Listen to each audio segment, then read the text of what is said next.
চতুর্থ শ্রেণী গণিত অধ্যায় 9 পরিমাপ নাম্বার 8 নম্বরে দুইটা বাগানের ছবি দেওয়া আছে। একটা বাগানের দুইটা ছবি দিয়ে বলছে বাগানটির দৈর্ঘ্য কত আর একটা বলছে বাগানটির প্রস্থ কত। মানে দুইটার ভিতরে কে দেওয়া আছে, একটা ক্ষেত্রফল দেওয়া আছে 115 বর্গমিটার আর প্রস্থ দেওয়া আছে 5 মিটার। তাহলে বলছে বাগানটির দৈর্ঘ্য কত। আর 2 নম্বরে বলছে বাগানটির প্রস্থ কত, মানে 98 বর্গমিটার আর দৈর্ঘ্য দেওয়া আছে 14 মিটার। তাহলে বাগানটির প্রস্থ কত। তাহলে এখানে সূত্র যে আমরা আগে অঙ্কে দেখেছি যে আমরা জানি ক্ষেত্রফল সমান দৈর্ঘ্য গুণ প্রস্থ।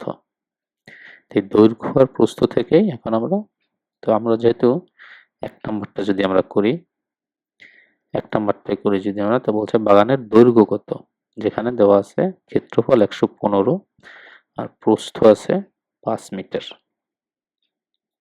তাহলে যে উপরের সূত্র ক্ষেত্রফল সমান দৈর্ঘ্য গুণ প্রস্থ, তাহলে আছে কি, এখানে ক্ষেত্রফল দেওয়া আছে আর প্রস্থ দেওয়া আছে, তাহলে দৈর্ঘ্য বের করতে হবে। তাহলে এখন যদি আমরা দৈর্ঘ্য বের করতে চাই, তাহলে আমরা এই সূত্রটাকে একটু ঘুরিয়ে লিখতে পারি।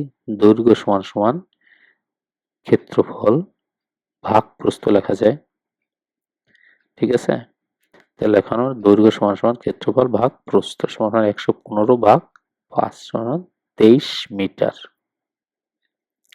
ঠিক এইভাবেই 2 নাম্বারটা, বাগানটির প্রস্থ কত, তো ক্ষেত্রফল দেওয়া আছে 98 বর্গমিটার এবং দৈর্ঘ্য দেওয়া আছে 14 মিটার।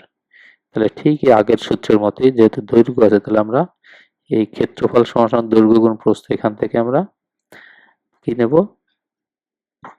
প্রস্থ বের করবো, তাই না। তাহলে আমরা প্রস্থ সমান সমান ক্ষেত্রফল ভাগ দৈর্ঘ্য যদি লিখি, ক্ষেত্রফল ভাগ সমান সমান 7 মিটার। তাহলে আমরা উত্তর পেয়ে গেলাম। Thank you.